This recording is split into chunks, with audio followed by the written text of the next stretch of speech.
So it's not, so the meeting is being recorded, and so we can always, what we did last year, and was anyone there last year in Petaruti when we had this? I No? want Who said that? Luana me. Ah, Luana, yeah. Hi, Luana. Actually, Luana, you were there and you presented. So you've been presenting 2 years in a row. So thank you doubly for that. So last year in Petaruti, it was part of when it was Academic Expo. And so we actually had two sessions. And like you, I emailed you, and you all emailed right back saying, yes, I'd love to. This is my concentration. There were a couple emails back and forth about what you did. But students are always so happy to participate in these language panels. It's about the 4th year that we've been doing it. And when we're in Petaruti, we have so many students that we do 2 separate hours. We do one at 2:30 and one at 3:30. And I just think it's a real testament to how important languages are in students' lives. Even if you're not majoring in the given language, they play a big role. And so this is the opportunity for you to say, like, why did you respond to this person who you don't even know, and say, yes, you'll talk about languages. So what we'll do is, so it is being recorded, we'll share it with the community so that they can get the information from you. But as we did last year, we created a 3-minute promo video that I included on the email yesterday. And it's really effective, and it was really good. And that we'll take our time to make that. We'll make sure classes are started and everything. So, all right, look, this is good. We've got 22 people and there are only like 12. Awesome, thanks, Megan. Alrighty, so for those of you who might have just come in, I'm going to paste the Google Doc again. You can see who our wonderful presenters are, and we're gonna start. First, does anyone have any questions? You're gonna need to raise the hand feature because there's so many of us, I can't see you on the, looks like we're good. Looks like we can just start. Alrighty, so Luana, since you're the veteran here, would you mind starting first, telling us about why languages are so important to you? Can you hear me well? I can, yeah. Yes, okay. So I'm from Brazil, but I started learning English when I was very, very young, and Spanish followed soon. And I've always been fascinated by the possibilities that language open up for us. My siblings have always lived abroad, and learning English allowed me to talk to people from all over the world. And in being at Brown, this wasn't any different, on the contrary. And when I got there, I knew that I had the goal of learning languages, but I didn't really expect it to be as good of an experience as it was. So I started with French my first semester, and I took French 100. Then for 200, because I already knew Portuguese and Spanish, I could take the accelerated track.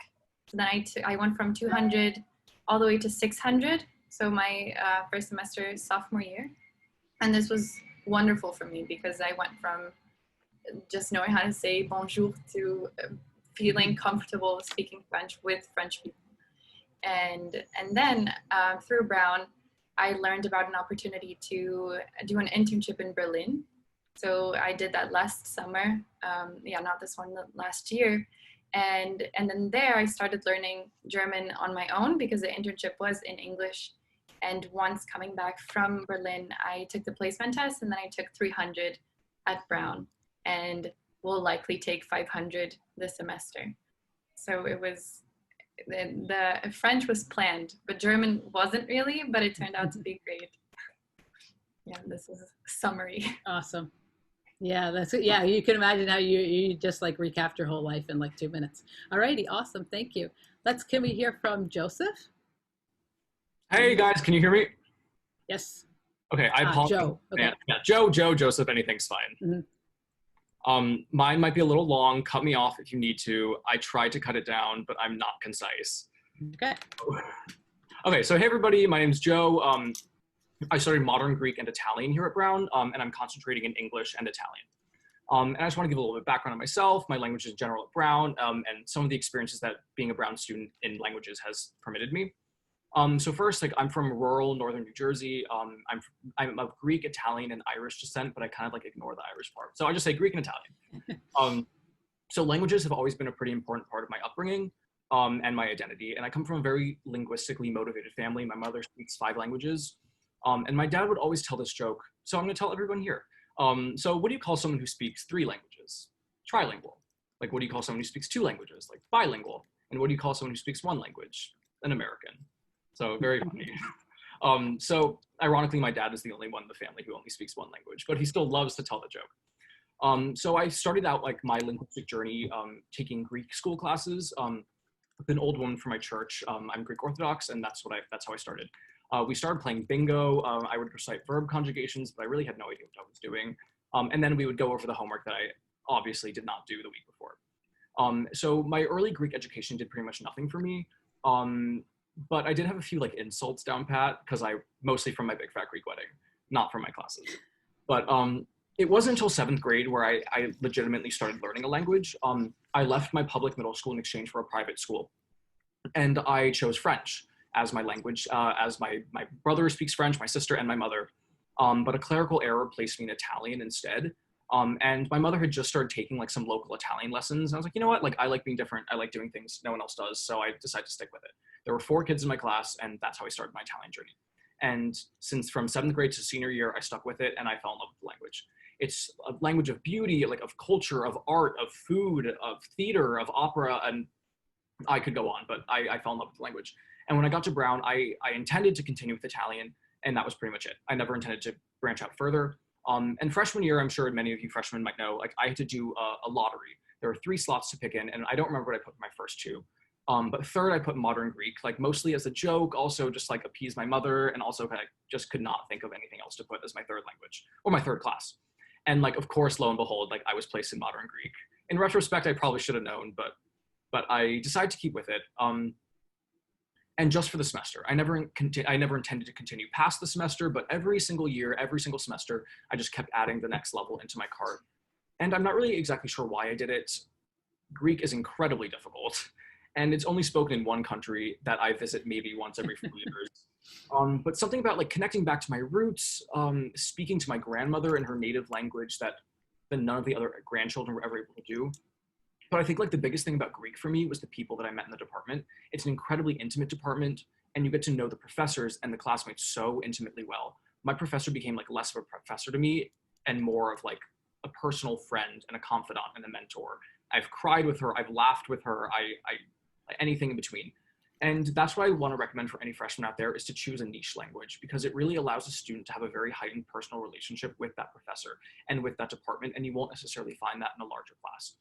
And it was that personal relationship between me and my teacher that really like defined my experience, and like it made me kept coming back every single year, especially this language that is so hard, but it's so worth it in the end.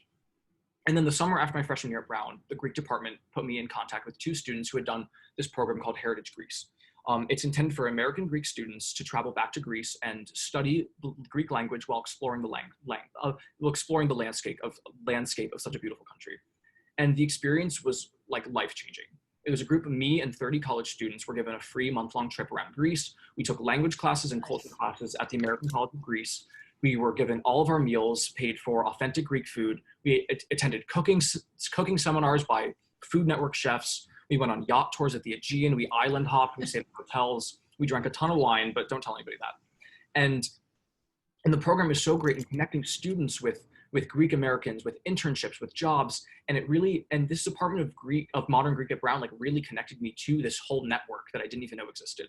And additionally, I'm also applying for a Fulbright and just teach English in Greece this coming year. And I know it's very competitive, but Brown, if you don't know, sends the most Fulbrights of any college in the country. And I am confident that like the experience and the education and the dedication in the Greek department will hopefully give me a fighting chance. And soon after reigniting my Greek career, I started up with Italian, and I balanced both of my language classes at the same time. And like Greek, my Italian classes were small; they were intimate. I developed close relationships with the students, with the professors. One of my best friends, genuinely. And the Italian department is also so vibrant with like outside activities. There's cooking classes, there's ice cream classes, there's pasta tastings, coffee house events. And this year I'm living off campus with one of my friends that I met in that class. And I can say confidently that this is the only friendship I've ever made from purely classes alone. And I attribute that completely to like the intimacy and the collaboration of these intimate Italian classes I've had at Brown. And another All right. Joe, Oh, I think I might have to cut you off wait, there. can I speak one more thing really quickly? Okay, really quickly. Okay, biggest thing, probably the biggest thing about Brown and about Italian is the ability to study abroad, and that's something I would recommend for every single person. And that was one of the biggest reasons I applied to Brown in the first place, was to study at the University of Bologna, and that's an opportunity that I got to do this past semester. And unfortunately, like, it was cut short because of the pandemic, but I was given a full immersive experience. I got to live in a residential apartment building with Italian roommates, attend classes in Italian with native Italians, and it was one of the most like life-changing experiences only for that month. And I just urge everybody listening, just go for a niche language, go for like an environment that's intimate and small, but full collaboration. And I think that's like the most instrumental part that's defined my Brown experience. So I apologize, there's a lot more I had to cut out, but that's my main takeaway. Thank you. No, but that's good that you mentioned study abroad, because I know because of the travel restrictions, et cetera, we don't actually have a lot of people representing study abroad. In a normal year, we would have a lot more people. So thanks a lot. Hey, Anoop, can you chime in on your experiences at Brown? Yeah, I'm Anoop. I am a senior studying public health and biology, and I'm also one of the language ambassadors. So before I came to Brown, in Texas, so I started learning Spanish in like second grade, and then I also picked up French in middle school. So I wanted to continue that. So freshman year, I took Spanish 600 and French 600, but I really wanted to challenge myself and take something completely random. So I signed up for Korean 100. And what I really like about intro language classes is you're forced to talk to other people that you might never have encountered before. Like I made friends in the literature department, in music, people I wouldn't have gotten to meet otherwise. And that's what I really like about intro language classes. So especially if you're a freshman and you're kind of scared about meeting new people, intro language classes are probably one of the best places, because you have to meet people every day and you're forced to kind of communicate with them. And I made like really good friends. Also, the East Asian department does a really good job of like bringing all these cultural aspects to language learning. We have Korean language table every week, and our teacher like teaches us how to make food. We have Korean cultural night where we get to like do a little play. So I really like the East Asian department. Also, as a language ambassador, we have so many outside opportunities for language learning. There are language tables, which I would encourage you, if you can't take a language class, try to go to language table and keep up your language practice. We also have this new initiative called Open Hours, where we have like native students from like all of the languages taught at Brown who come in. And right now it's on Zoom, but in the past we used to have it at the Sci-Li 6th floor. We'd have food. You get to just casually practice with others. So that's a really good opportunity I encourage everyone to take. And I just feel like at Brown, because there's such an international group of students, it's so easy to make new friends who speak language, and you can connect with languages in other ways through like social media, movies. So even if you can't take a language class, Brown does provide so many different opportunities to engage with your foreign language. And you can also engage with the Providence community. There are a lot of like Spanish speakers, Portuguese speakers, some other like Native American languages and Mayan languages that even if they aren't offered at Brown, you can still try to engage with other communities. We did start Nahuatl this year, so I'm really excited for that, to bring in like different, more indigenous languages to the Brown community, and I encourage people to explore niche languages. But yeah. Thanks, Anoop. All right, actually, Megan, you're up next. Hey guys, I'm Megan. I am also a language ambassador like Anoop, and I am a junior studying education and history. So I took Spanish back in high school and middle school, and I was actually the president of my Spanish Honor Society, so like y'all can stay impressed, whatever. And at Brown, I entered studying international relations, which I picked off of the focal point list because it sounded cool. And one of the requirements for international relations is that you have to study a language and be proficient in it. So I decided to study French because, you know, language of diplomacy, it's an official language of the UN, and French in general opens a lot of doors as a really quickly growing language. So I started taking French, and I really did not know what to expect, and it was truly one of like the most fulfilling and enriching experiences of my first year and second year actually at Brown. So like some of the others have said, learning languages, especially as a first year and second year, you're probably going to have to take a lot of big lecture classes for your concentration, or like if you have to take principles of economics, like you don't know anybody in that class because it's gigantic. There's like 300 people, and that's true of a lot of these bigger classes at Brown.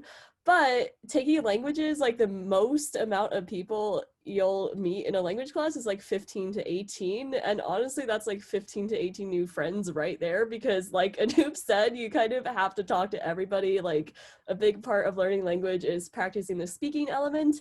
So you kind of like have conversations with everybody. You get to know your teacher really well. And I think Joe mentioned this earlier, but my French teacher really became more than a teacher to me. She actually was so much more than that. She was like a mentor and guided me through a lot of those growing pains of just coming to college for the first time. So it's great to see if somebody else also had that really close connection with a language teacher. That's super cool. I am also language ambassador, I said that already. And next year I am going to start learning Chinese. So if anyone's taking Chinese 100 section 1, I'll see you there. It's going to be great. I'm really excited. And thank you guys all for coming. Thanks. All right, who's next on the list? I'm sort of replying to some emails here for people who are trying to get in. I think it's me. Is it me? All right. Is it Elise? Elise. Elise, go for it. Hi, I'm Elise. I'm a junior. I'm concentrating in Slavic studies, and speaking of niche languages, I am the only Slavic studies concentrator in my year. So I came into Brown. I spoke Spanish because my dad is Cuban, and I was like, all right, I'm going to take some language. I don't know what. And then I got matched to Russian as a curricular advising program class because it sounded interesting, and I was like, might as well. I came into Brown thinking I was going to do computer science, and then halfway through freshman fall, I dropped CS 17 because I realized I hated it, had to figure out my entire career. But I realized that Russian was like the class that made me happiest and that I had the most fun with. And so I decided after some time to make that my concentration. And I really love it. It is a super close-knit department, like everyone else has said. We have Russian karaoke nights usually. I don't know how they're working over Zoom. Like monthly, we celebrate Maslenitsa together, which is really fun. It is, you go, you eat a bunch of crepes with your friends, and you drink tea and awesome juices. It's great. I'm also a TA for Intro to Linguistics, so I do a lot with the theory behind languages. So if any of you are taking Intro to Linguistics this fall, come have fun. And I also like dabble a lot in like the basics of other languages. So I've done a project for linguistic typology on Central Alaskan Yupik, and I've also learned a little bit of Finnish. So yeah, I've just really enjoyed languages. A little bit of Finnish? Finnish, yeah. Finnish? Mm-hmm. Yes. I'm also pre-med, and I've managed to make that work with Russian surprisingly well. There's a lot of Russians in this area, especially towards Boston. And if it weren't for the pandemic, I would have this past semester started a project with some Russian cardiologists at the Beth Israel Hospital to help make information about controlling blood pressure, et cetera, more available to patients in primarily Russian nursing homes. So even though languages seem like a weird thing to do with a lot of other things, you never know what kind of tie-ins you'll find, and it can actually be a really cool way into a new community and new connections with people. Thanks, Elise. Yeah, I totally agree. You never know where languages are going to lead you. Awesome. Thank you. Rebecca Kirby. Hi, so I'm Rebecca. I'm a rising junior studying biology at Brown. And though I'm not concentrating in a language, I filled almost every single elective course I have with a language. So I've taken through 5th semester German, and then I'm starting Intro French in the fall. I wanted to learn languages at Brown because, well, I've been taking German since 6th grade. My mom is a German professor, and she spent a lot of time abroad in Germany, so I always knew I wanted to study abroad, even though that might not happen now. And then with French, I want to start that because, as I said, I'm a biology major, and I'm specifically interested in global health, and I think French is a really useful language. Globally, the World Health Organization is in Geneva. I think that will open a lot of doors internationally. So I've had a couple of experiences abroad. So last summer, I taught at a summer school in Germany for 4 weeks called Sommerschule Wust. Brown sends 4 students there every year, and you teach English classes and run workshops like soccer and baking. Something I thought was really cool about that was living with the host family. So it was a really immersive, slightly overwhelming experience at first, but it was really nice because most of your day was in English because you're teaching English, but then you could go home and work on your German skills. And then this summer, I was going to do an internship with RISE Germany, which is research and internships in science and engineering in Germany. So the German study abroad exchange program will match you with a PhD student at a German university who's offering an internship in science or engineering. And so that's a really, yeah, it's really nice to be able to mix the biology and the language, because it's hard and overwhelming if you're pre-med or if you're a science major to want to study abroad or to want to get some more like deeper experiences with that. But the internship in Germany would be really nice because you go and you do your project and it's all in English and you get your science fulfillments, but then you also are living in a different country for an entire summer and getting that experience as well. Yeah, thanks a lot, Rebecca. And those are, yeah, opportunities. I put the name into the chat because I just happened to know that one, it being German, and I'm also from the German Studies Department. Luisana, but I think you have a nickname, right? Yeah, I just go by Lou. Lou. Yeah, so I was born in Peru, so I speak Spanish and English. And I came in as a pre-med biochem major. So I really do say that languages helped me figure out what I wanted to do. And now I'm a Portuguese and Brazilian studies and ethnic studies major. So that was like a complete 180 for me. But yeah, I came in wanting to learn Chinese. So I went straight into Chinese 100. I had no knowledge of it prior. And I took that for the whole year because it's a year-long course. And I absolutely fell in love with it. The professors were absolutely amazing. And one of the things that I really love about Chinese, and I'm pretty sure this is for all East Asian studies, is that it's very fast-paced, but in a way that like is not overwhelming. I don't know if that makes sense to any of y'all, but like you learn so quickly, but at the same time, like I could always balance all of my other classes with it.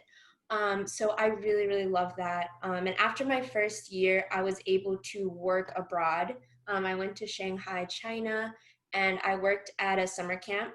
And this opportunity was through literally just one of the teachers was like, hey, this looks like a cool opportunity. Y'all should apply. And I ended up applying. And it was amazing. I absolutely loved it. It was for 2 months. And so, yeah, I love the East Asian Studies Department. Shout out to that.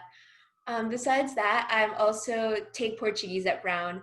That one was a little less planned. That was super on a whim. I was just like needed another class my freshman spring and was like, I'm just going to take intensive Portuguese because why not? So I took it and I absolutely fell in love.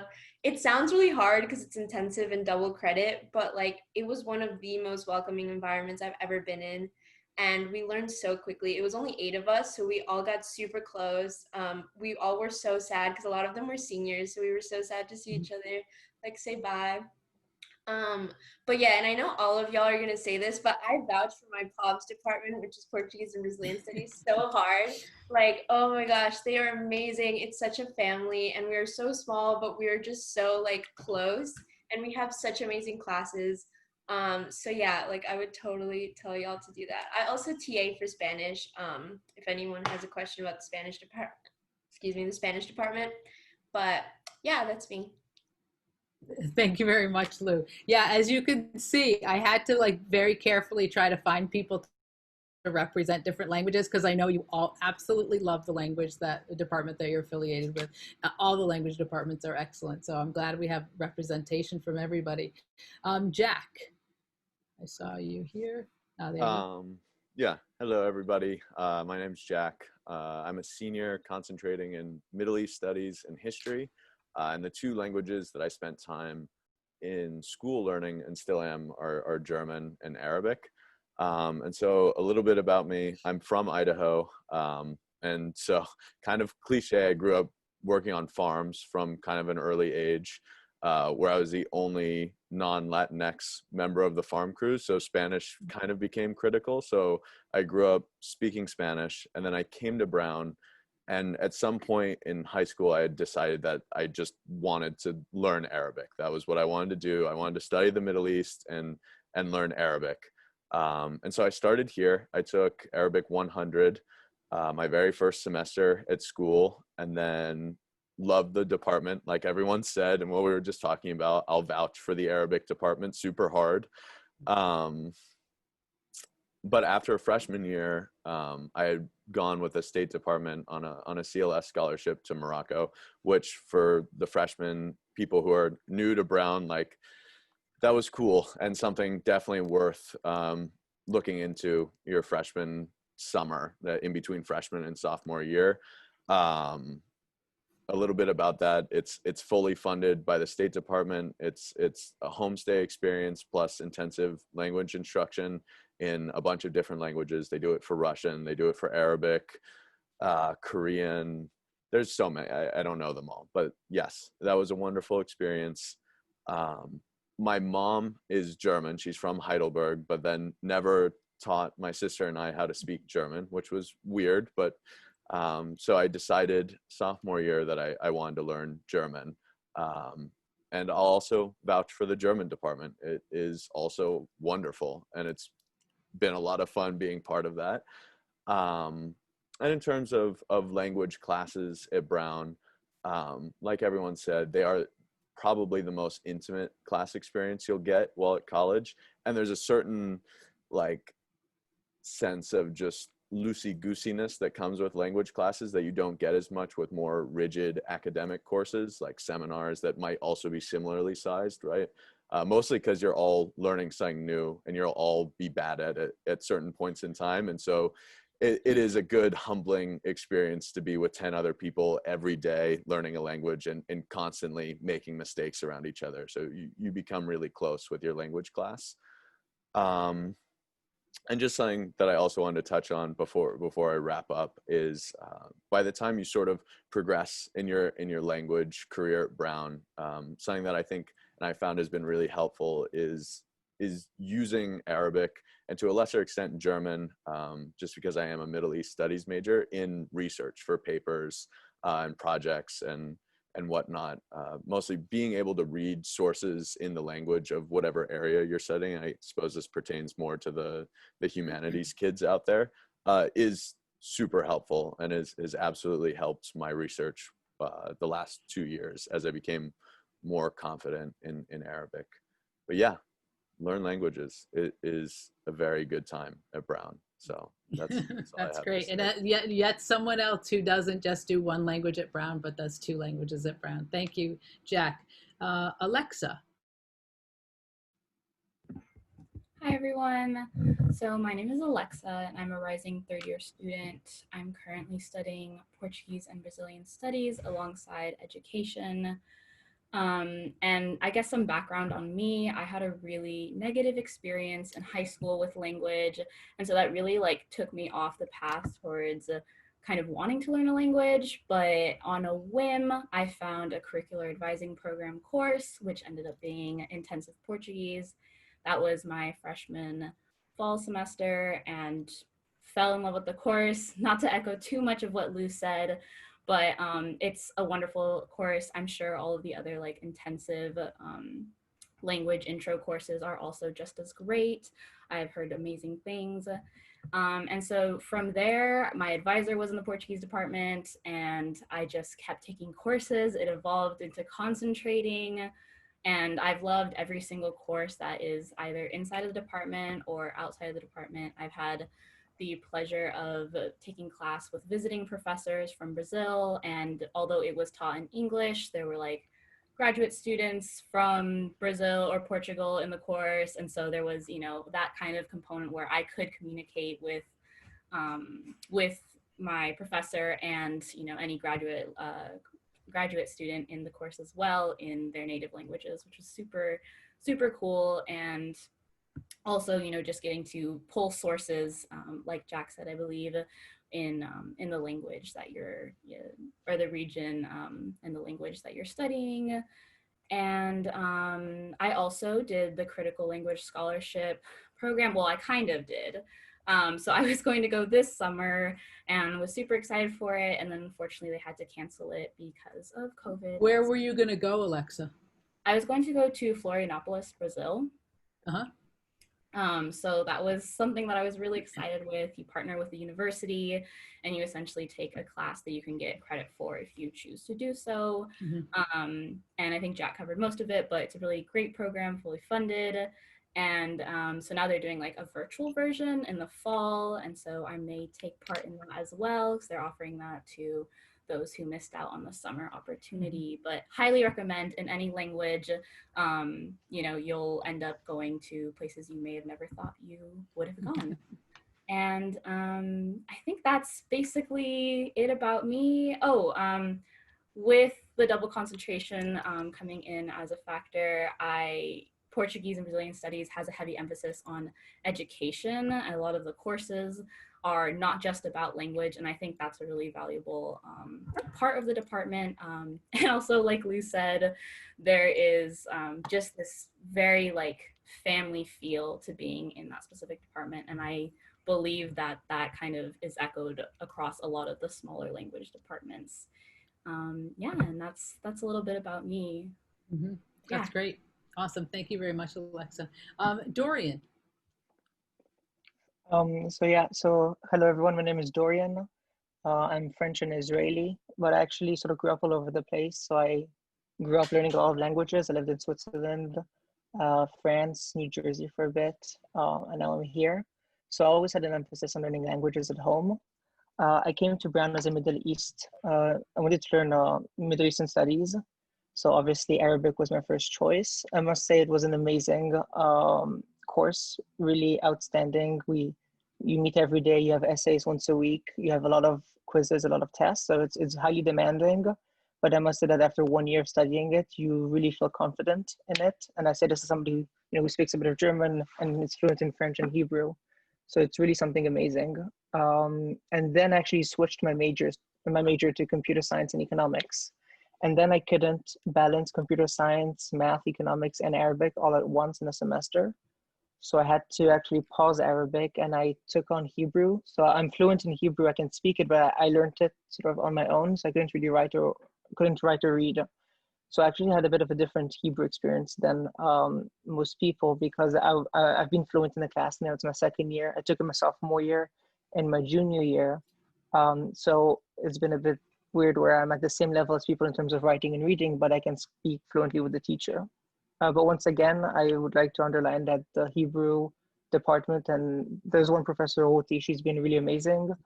She guides us inside and outside of the classroom and for us to practice our Hebrew. And there's definitely, we've been hearing this a lot, sort of the family feeling to the languages of Brown, and this is definitely something I felt in Arabic and Hebrew now. It's really incredible how the professors are willing to meet outside the classroom and help you inside a classroom, even though you're at different levels than your other classmates. So yeah, I definitely vouch for it. Thank you, Dorian. Yes, and so a lot of you have, I know we still have one more person, a lot of you have mentioned the professors are very helpful for you and you do have this family type of environment. That was very, very helpful come like 2 years when you're out of Brown and all of a sudden you want a different job and you still need a letter of reference. That professor who was your, sorry if you hear the sirens, that professor who you knew so well in your language classes, he or she will be able to write you a glowing letter of recommendation because they do know you so well. They know that you had that CLS scholarship. They know that you did the internship. And that is very, very important as you move forward and you're out of Brown. All right, so we're gonna wrap up with Elisheva. You have to tell me how you say your name. It's Elisheva. Elisheva. Hi, yeah, I'm Elisheva. I am a junior at Brown and I study Judaic studies and art history. So I've only taken Hebrew at Brown, but I speak French and Hebrew and English. So I took French in all of grade school, and then I took a gap year before I came to Brown.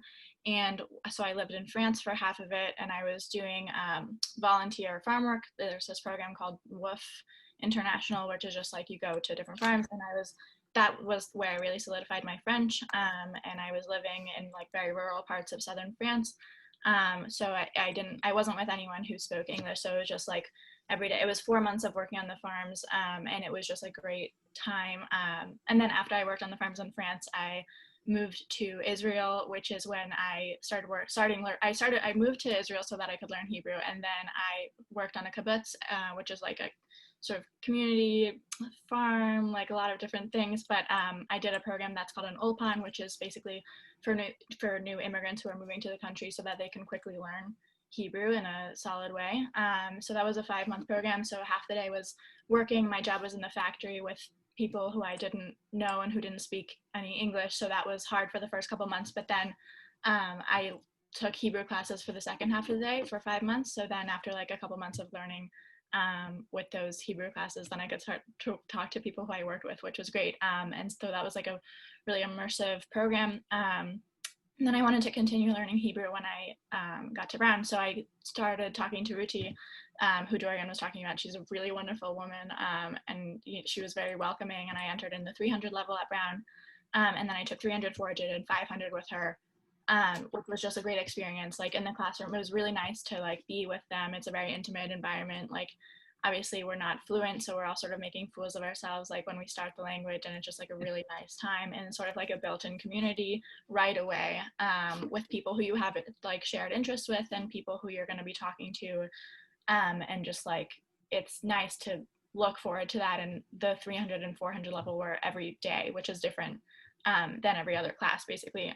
So it's definitely like a nice change of pace to have in my schedule that I don't take it anymore, but like when I did, it was a really nice change of pace. Right.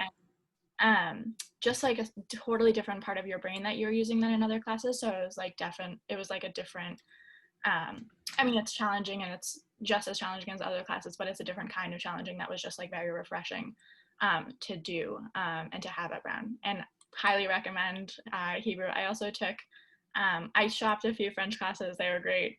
Never took any though, but I also took then Yiddish. So that was cool, and that Hebrew helped with that. And then I also took hieroglyphs freshman year, which was weird, and I didn't do that again. But lots of cool languages, like really cool vibe, and just really like nice to have in your schedule as a different kind of way to learn. So yeah. Yeah. Excellent. Great. Thank you all very much for sharing your stories and to mentioning the reasons, whether it was family ties or for research or how you can combine pre-med with Russian. All things are possible at Brown, and they're especially rewarding and possible when you add a language to your course of studies.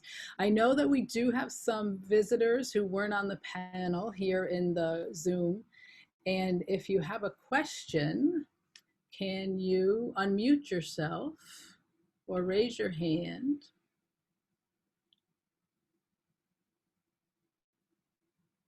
While you're figuring out how to do that, I actually have a question. I know that, we've done it a couple of years, and oftentimes the people and the students in the panel, in the audience, ask about accelerated courses. A couple of you have mentioned intensive courses. So if someone has taken an intensive course, can you just talk about that and how that, the double credit course, isn't that a crazy idea? But could you maybe talk about that? I forget who said. Jack, go ahead. So I took intensive German, was my first like German classroom experience at Brown. And it really, I mean, it is ostensibly a lot of work and a lot of class time. But I think if it's available, especially your first semester of learning a new language, that's what I would pick every time. If you can make it work with your concentration, that is absolutely what I would do with any language that I chose to learn. Mostly because, I mean, the classroom is great, but you're still sort of starved of that, like working through your day in another language, which is probably the most rapid way to learn a new language, right? and the intensive course brings you the closest to that experience, I think, and I found. And so yes, it is a little daunting because you have the 2 credits and it's a huge amount of classwork and a lot of homework. But I would pick that if it's available in your language and it is compatible with your course of study. That's what I would pick. Right. If thanks, Jack. If you go to the Center for Language Studies webpage, you'll see information there that talks about all the courses that are offered in languages for Brown's 3 semesters that we have this academic year. I happen to know that the German intensive German course offered in the fall is pretty heavily enrolled right now, but you can take it in the spring semester. So sort of look at those documents that are linked through the Center for Language Studies webpage to see when, okay, if I can't take it now in the fall, maybe I can take intensive language in the spring. Thanks. Do I see any hands in the audience? No. Any? Okay, so I have another question, and this has to do with working.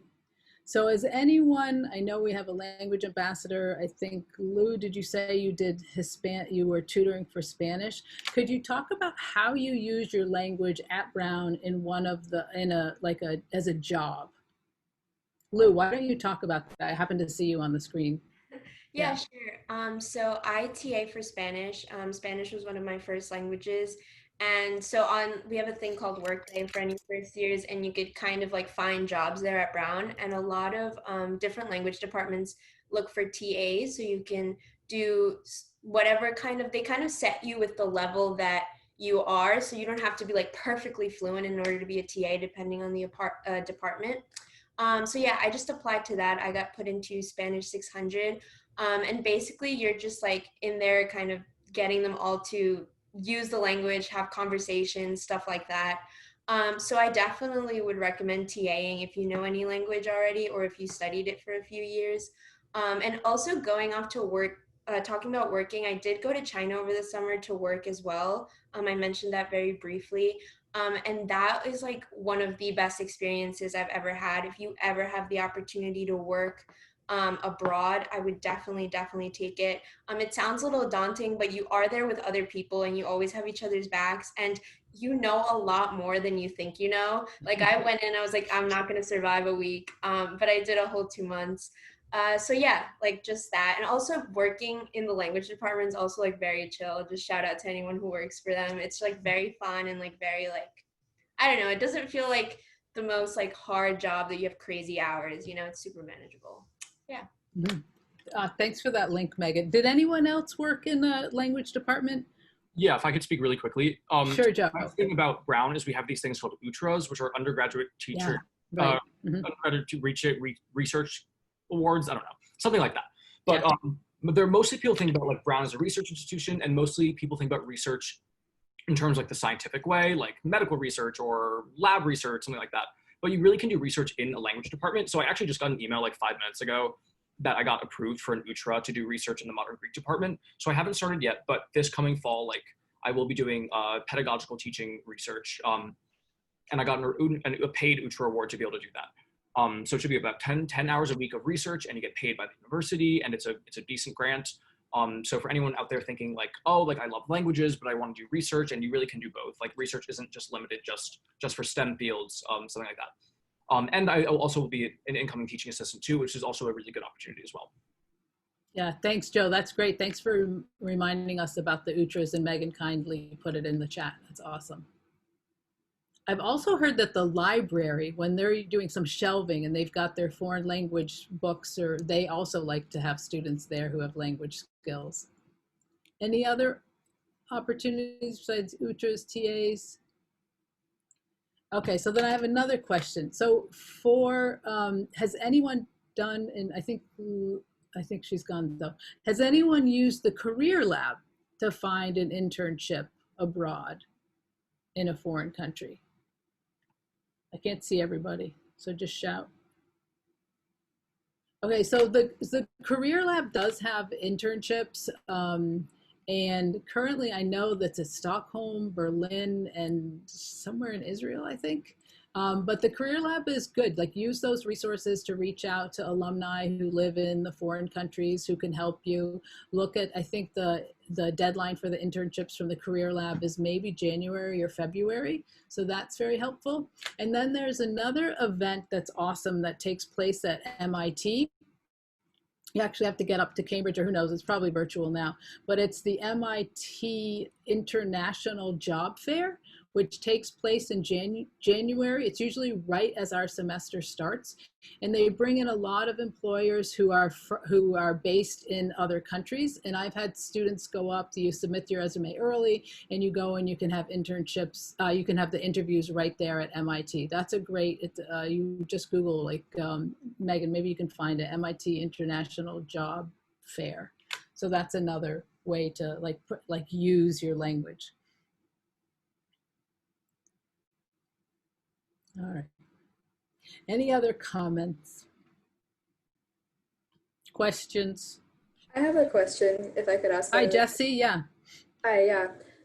So I was wondering how realistic you guys think it is to like maintain a language outside of classes. So for example, in my case, I'm pretty fluent in Spanish because that's what I've been studying since I was little. But I also have just begun Mandarin, and so that's what I want to take in school, like as a formal class.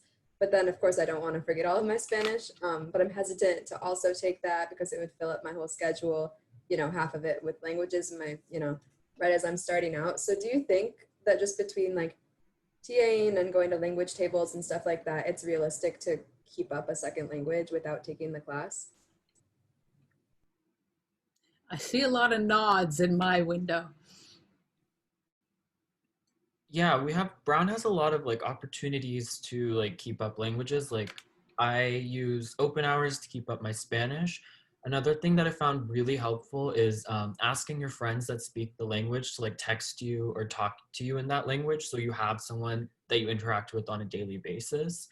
There are a lot of also opportunities to engage with the community, especially for Spanish. A lot of the Swear Center organizations need Spanish speakers or Arabic speakers or Portuguese speakers. So trying to find another role like on campus where you use that language like regularly is a really good way to like keep it up.